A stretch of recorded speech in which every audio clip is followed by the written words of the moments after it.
Hello दोस्तों, आज हम बात करेंगे कि ईश्वरीय संकेतों को समझने के लिए, उनके द्वारा भेजे गए गाइडेंस को समझने के लिए, जैसे ईश्वर हमारे लिए कोई मदद भेजते हैं किसी के भी द्वारा, प्रकृति के जरिए, तो उस चीज़ को हम कैसे समझ सकते हैं।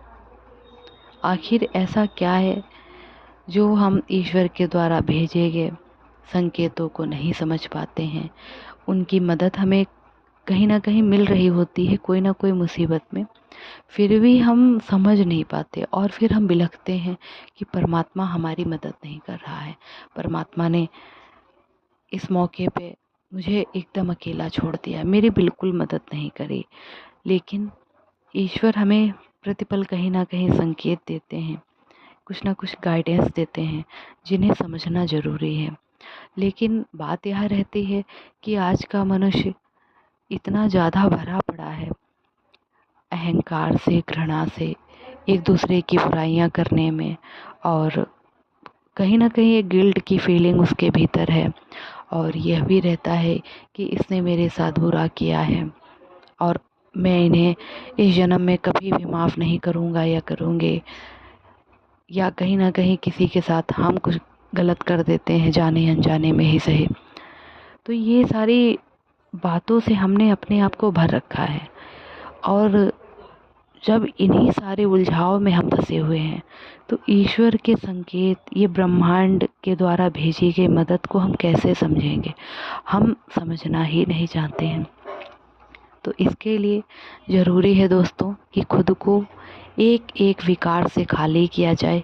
एक एक मुसीबत या फिर जो भी चीज़ें हमें परेशान कर रही हैं, ये जो अहंकार हमने भर रखा है अपने भीतर, ये जो पांचों विकार भर रखे हैं, ये जो एक दूसरे की बुराइयां हमने भर रखी हैं, और जो दूसरों को हम जस्टिफाई करने का दिन रात लगता ठेका हमने उठाया है, तो ये सारी चीज़ों को हमें दूर करना होगा। जी हाँ, तभी हम ईश्वर के भेजे हुए संकेतों को समझ पाएंगे और अपनी गलतियों को सुधार पाएंगे। सबसे ज़्यादा ज़रूरी है दोस्तों कि हम एक दूसरे को माफ़ कर दें। किसी ने हमारे साथ जानबूझकर गलत किया, अच्छी बात है। अगर अनजाने में किया तब भी कोई बात नहीं, जाने दीजिए। लेट गो का भाव अपने भीतर लाइए और मना कीजिए स्वयं को कि कोई बात नहीं, किसी ने मेरे साथ गलत किया, किसी ने मेरे साथ कुछ भी किया, तो उसको हम भूल जाएं। अगर ना भूलें कोई बात नहीं, फिर भी हम माफ़ करें। ये हमारे लिए दूसरों को माफ़ करना कठिन होता है, क्योंकि कहीं ना कहीं हम बहुत मुसीबत में होते हैं और सामने वाला व्यक्ति हमारे साथ चालाकी करता है, होशियारी करता है जानबूझकर, और हमें ये बात पता भी चल रही होती है।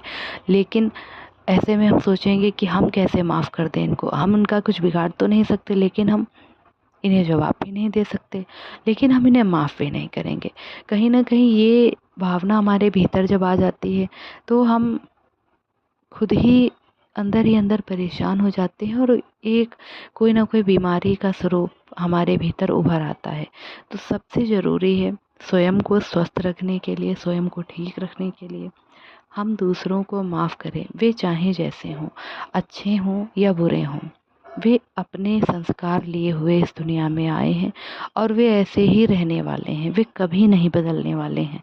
इस चीज़ को स्वीकार की भावना पहले ले आइए, फिर माफ़ कीजिए, सबको माफ़ कीजिए। हाँ, किसी ने कितना भी गलत आपके साथ किया हो, माफ़ कीजिए। किसी की गलतियों को हम जस्टिफाई ना करें। हम कौन होते हैं किसी की गलतियों को जस्टिफाई करने वाले, कि इन्होंने वहाँ पे गलत किया था, इन्होंने वहाँ पे गलत किया था। हम इन्हीं सारी बातों में खुद को उलझाए रखते हैं और अपनी उन्नति की तरफ ध्यान नहीं दे पाते। कहीं ना कहीं हम अपनी आध्यात्मिक जागृति नहीं कर पाते। स्पिरिचुअल ग्रोथ जो हमारी होनी होती है वो फिर वहीं पर रुक जाती है। कभी ना कभी परमात्मा हमारे लिए कुछ संदेश भेजते हैं, किसी व्यक्ति के द्वारा हमें मदद भेजते हैं, लेकिन हम अपने ही उलझाव में फंसे हुए रहते हैं, तो हम समझ नहीं पाते। इसलिए ज़रूरी है दोस्तों, मैं बार बार कहती हूँ कि खुद को भी माफ़ कर दीजिए, अपने साथ जो कुछ भी आज तक आपने गलत किया हो, दूसरों के कारण स्वयं को दुख दिया हो, खुद के शरीर को हानि पहुंचाई हो, या खुद के मन को दिन रात आपने परेशान किया हो कि इन्होंने मेरे साथ गलत किया, कहीं ना कहीं उस व्यक्ति की परेशानियों को दिन रात आपने खुद के लिए सोचा, खुद को ही हर्ट करते रहे कि मेरे साथ गलत किया लोगों ने। इन सब चीज़ों को अब छोड़िए और पहले स्वयं से माफ़ी मांगिए कि मैंने जो कुछ भी अपनी आत्मा के साथ किया, खुद को इस दुनिया में रह करके खुशी प्राप्त नहीं कराई, दूसरों के कारण स्वयं को दुखी रखा। इसलिए हे शरीर, हे मेरी आत्मा, मेरे मन, मेरी बुद्धि, मुझे माफ़ कर दो, मेरे शरीर का एक एक अंग मुझे माफ़ कर दो। और इस प्रैक्टिस को हम रोज़ करते रहें और सामने वाला व्यक्ति आएगा, ऐसा नहीं है कि हमने किसी को माफ़ कर दिया तो दूसरा हमारे साथ फिर गलत नहीं करेगा, वो करेगा। ऐसे व्यक्ति हज़ारों पड़े हैं दुनिया में, करेंगे, लेकिन फिर भी आप माफ़ कीजिए, इससे हमें ही फ़ायदा होता है। एक तो हमारी सहन शक्ति बढ़ती है, दूसरा फिर हमें इन बातों का कोई ध्यान ज़्यादा नहीं रहता कि किसी ने मेरे साथ क्या किया। फिर हमारे अंदर एक लेट गो की आदत आ जाती, चलो जाने दो, कोई बात नहीं, इसका तो स्वभाव ही ऐसा है। और ये भी होता है कि हमारा मन फिर ऐसी परिस्थिति में शांत रहता है, और सबसे बड़ी बात कि हम स्वयं को भी खुश रख पाते हैं, शांत रख पाते हैं। और धीरे धीरे 1 महीने 2 महीने में हमारी जो वाइब्रेशन है, हायर वाइब्रेशन बढ़ने लगती है, क्योंकि हमारा मन शांत हो जाता है, हम स्वयं में ही खुश रहने लगते हैं, और ये दुनियावी बातों का हमारे ऊपर कोई फ़र्क फिर नहीं पड़ता है। कोई आया हमसे लड़के चला गया और हमने उसकी बात को हंस के टाल दिया, मन ही मन स्वीकार किया ये तो ऐसे ही हैं, कोई बात नहीं।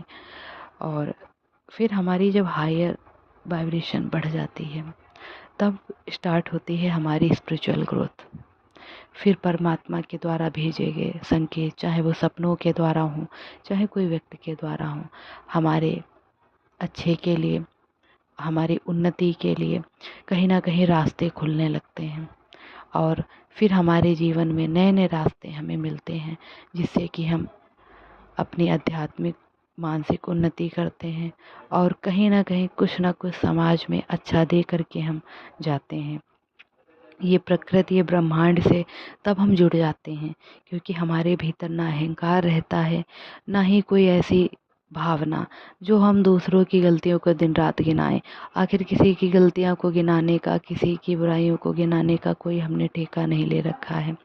हालांकि ये भावनाएं हमारे भीतर आती हैं, क्योंकि हम सब इंसान हैं, और इतनी ज़्यादा ग्रोथ अभी नहीं हुई है किसी व्यक्ति की, लेकिन छोटी छोटी प्रैक्टिस करके हम अपने मन को उच्च अवस्था में पहुंचा सकते हैं। इसलिए हमेशा प्रयास कीजिए, प्रभु परमात्मा से दिन रात प्रार्थना कीजिए, कुछ पल निकाल लीजिए, और तब हम धीरे धीरे समझने लगते हैं कि आखिर प्रभु ने मेरे लिए क्या रास्ता चुना था और हम क्या कर रहे थे। हम तो कहीं ना कहीं, प्रकृति हमें कुछ अच्छा देने वाली होती है, ये परमात्मा तो कहीं ना कहीं हमारा टेस्ट भी ले रहे होते हैं कि कोई व्यक्ति आया, आपको 4 बातें सुना के चला गया, आप शांत रह सकते हैं या नहीं रह सकते, आपकी सहन शक्ति कितनी है, आपके अंदर कितनी हिम्मत है। तो ये सारी चीज़ें भी हमारे मनोबल को बढ़ाती हैं। जवाब देना हमें भी आता है, लेकिन शांत रहना उससे बड़ा कुछ भी नहीं है। शांत रहना, अपने आप को मौन कर लेना बहुत बड़ी शक्ति है। जिस दिन हम सब इस शक्ति को जान जाएंगे कि मौन रहने में ही ताकत है, बहुत ज़्यादा ताकत है, उस दिन हम परमात्मा के द्वारा बताए कि हर एक छोटे छोटे से बड़े संकेतों तक को हम लोग समझ लेंगे, और जीवन में होने वाली हर एक मुसीबत या कोई भी परेशानी हमारे जीवन में आई तो वो सब फिर हमारे लिए कोई बड़ी चीज़ नहीं लगेगी, और हम उनसे स्वयं को खुद ही दूर कर लेंगे आने वाली हर एक मुसीबत से। इसलिए दोस्तों, हर एक बात को सीधे और सरल ढंग से समझ लीजिए, और अपने अनुभवों से सीखिए। कुछ पल ये भागती दौड़ती दुनिया में कुछ पल ज़रूर और ज़रूर स्वयं के लिए निकालिए। भले आपको अकेले बैठने में घबराहट लगे, उलझन लगे, कुछ भी लगे, धीरे धीरे ये घबराहट, ये उलझन, ये सारी चीज़ें कहीं ना कहीं गायब हो जाएंगी और आप पाएंगे तो स्वयं को। स्वयं आप क्या हैं? आप एक आत्मा हैं और बहुत ही सुंदर, बहुत ही पवित्र, बहुत ही शक्तिशाली। धीरे धीरे आप बहुत मजबूत बन जाएंगे। तो चलिए, आइए हम सब 2 मिनट के लिए प्रार्थना करते हैं परमात्मा से कि हे ईश्वर, आज तक मैंने हर एक व्यक्ति की गलतियों को निकाला है। किसी ने मेरे साथ कुछ गलत किया या फिर किसी भी व्यक्ति की कोई बात मुझे अच्छी नहीं लगी या किसी भी व्यक्ति ने मेरे साथ लड़ाई की, बिना मतलब बिना वजह मुझे परेशान किया, मेरे साथ छल किया, मेरे साथ धोखा किया, मेरे साथ चालाकी की, और मैं अगर उसके सामने कुछ नहीं बोल पाई या बोल पाया, लेकिन मैंने मन ही मन उसके प्रति घृणा, द्वेष, ईर्ष्या भर ली और ये भाव रखा कि मैं उसे जीवन भर माफ़ नहीं करूँगी। और ऐसा करने से कहीं ना कहीं ये मेरा ही कर्मा बन गया। इसलिए अब मैं हर एक कर्म बंधन से मुक्त होना चाहती हूँ और आज एक संकल्प लेना चाहती हूँ कि सबको क्षमा करना चाहती हूँ। जिन्होंने मेरे साथ कैसा भी व्यवहार किया, अच्छा या बुरा, ये उनका अपना स्वभाव था। आज मैं सच्चे हृदय से हे परमात्मा आपको साक्षी मानकर हर एक आत्मा को माफ़ करती हूँ। मैं अपने पिछले जन्म में जितनी भी आत्माओं ने मेरे साथ छल किया, धोखा किया या जिनकी भी बात मुझे अच्छी नहीं लगी, उन सभी आत्माओं को माफ़ करती हूँ। मैं अपने इस जन्म की जितनी भी आत्माएं जो मुझसे जुड़ी हैं, जिनसे मेरा कोई रिश्ता है, जो मेरे दोस्त हैं, जो मेरे जानने वाले हैं, अगर जिन्होंने मुझे हर्ट किया, मैं सबको हे परमात्मा आपको साक्षी मानकर क्षमा करती हूँ। और हे ईश्वर, मैंने भी जिन व्यक्तियों को जस्टिफाई किया, जिनकी गलतियों को जाने अनजाने मैंने कहीं ना कहीं उन्हें अभद्र शब्द बोले या फिर अभद्रता से व्यवहार कर दिया, चाहे वो पिछले जन्म की आत्माएं हों, चाहे वो इस जन्म की, मैं सबसे तहे दिल से माफ़ी मांगना चाहती हूँ और अपने हर एक कर्म बंधन को इसी जन्म में चुका लेना चाहती हूँ। और आज से, इसी वक्त से, इसी क्षण से मेरा यह संकल्प रहेगा कि कोई आत्मा का कैसा भी संस्कार हो, कोई आत्मा कैसे भी हो, मेरे अंदर एक ही भाव होगा, क्षमा का। ये क्षमा का गुण हे परमात्मा मुझे दीजिए। मेरे भीतर से ये विकारों को निकाल दीजिए, ये अहंकार को निकाल दीजिए। तभी तो मैं अपने भीतर दैवी गुणों को धारण कर पाऊंगी और तुम्हारे बताए हुए मार्ग को मैं अपना सकूंगी। परमात्मा, आज हे ईश्वर, मुझे आप सच्चे हृदय से अपना लीजिए। मैं आपके बताए मार्ग पर चलना चाहती हूँ, जो सच्चाई का है, जो अच्छाई का है, जो पवित्रता का है। आज मैं अपने भीतर सहन शक्ति को बढ़ाना चाहती हूँ और यह वह सहन शक्ति बढ़ाने के लिए मुझे अपने भीतर क्षमा का भाव लाना होगा। प्रत्येक व्यक्ति को मैं माफ़ कर देना चाहती हूँ, पूरे हृदय से खुल करके खुश रहना चाहती हूँ। हे परमात्मा, ऐसा करने में आप मेरा साथ दीजिए, मेरी मदद कीजिए, मुझे आशीर्वाद दीजिए। और मैं आत्मा बेहद खुश हूँ, बहुत ही प्रसन्न हूँ। मुझे क्षमा कीजिए अगर मैंने जाने अनजाने, हे ईश्वर, आपके द्वारा दिए गए मदद को या आपके द्वारा बताए गए मार्ग को कभी ना समझा हो तो हे परमात्मा मुझे माफ़ कर दीजिए। और बहुत बहुत धन्यवाद। आज से मैं क्षमा के भाव को अपना रही हूँ। आज से मैं एक दिव्य गुण को धारण कर रही हूँ, जो कि मेरा सबसे सुंदर गहना है, क्षमा का भाव। धन्यवाद दोस्तों। इस तरीके से आप सब हर दिन प्रैक्टिस कीजिए। धन्यवाद।